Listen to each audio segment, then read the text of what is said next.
Este final del 2023 y principios del 2024 nos vino bastante movido en la escena fangame, ROM-hack y homebrew.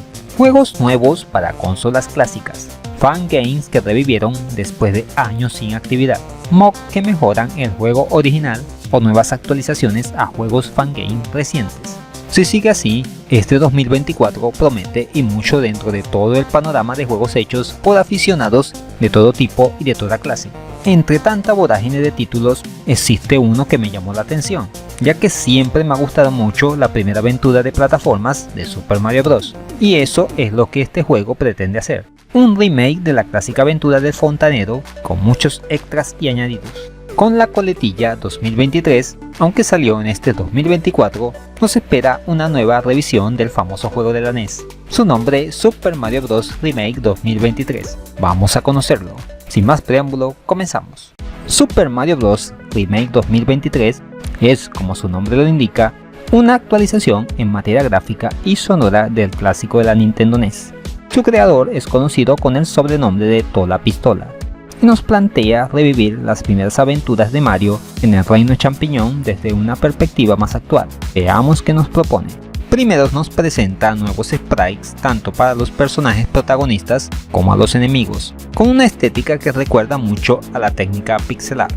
También nos encontramos con el mismo diseño de escenarios del juego original, pero con diferente ambientación, que van desde desiertos, zonas invernales en donde cae la nieve, áreas montañosas, playas veraniegas o las famosas cuevas subterráneas, pero cambiando todo el decorado. La música está compuesta por remixes de los temas icónicos de la saga, que incluyen Super Mario Bros., Super Mario World, Mario 64, entre otros. Existe una gran cantidad de melodías en este fangame, todas de muy alta calidad. No tenemos ningún motivo de queja en este aspecto.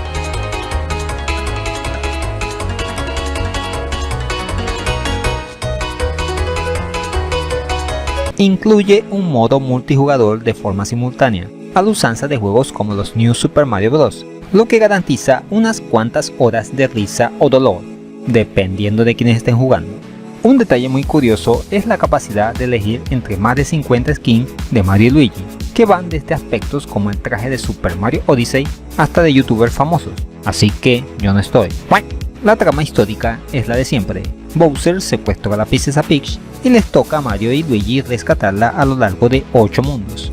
Es interesante la inclusión de hasta 4 modalidades de juego, el clásico que es el Super Mario Bros. De toda la vida, el mismo de la NES, luego el Versus Super Mario Bros., el cual es la adaptación de la versión arcade del título del fontanero, que es básicamente el mismo juego pero más difícil.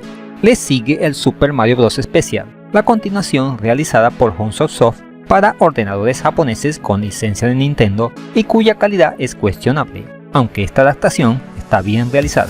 Y por último está el Lost Level, el verdadero Super Mario Bros. 2 en Japón, caracterizado por el hongo venenoso y niveles más difíciles, y que llegamos a conocer por primera vez en Occidente gracias al Super Mario All Star. Aparte de eso, el juego también tiene muchos secretos para los completistas, así que tienes juego para rato.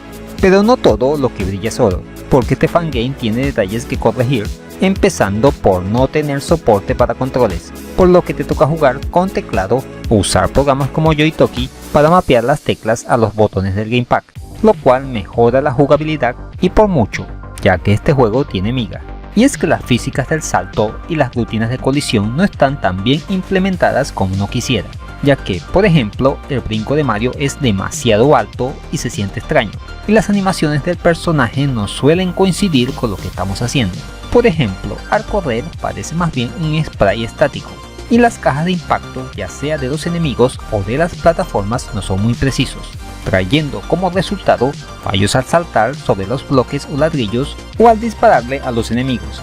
Sin embargo, sigue siendo disfrutable a pesar de estos contratiempos. Esperemos que su creador haga futuras actualizaciones que subsanen estos pormenores. En conclusión, un buen remake que, aunque no es perfecto, sí es una manera muy recomendable de revivir este clásico desde un enfoque más actualizado. Y eso es todo, amigos, uno de los primeros fangames de este 2024. Confiemos que este año la comunidad nos dé muchos momentos de felicidad con sorpresas como esta. te gusta el contenido que subo a este canal, dale un me gusta, compártelo con todo el mundo, suscríbete y dale a la campanita para que sepas cuando subo nuevo material al canal. Así que dale like.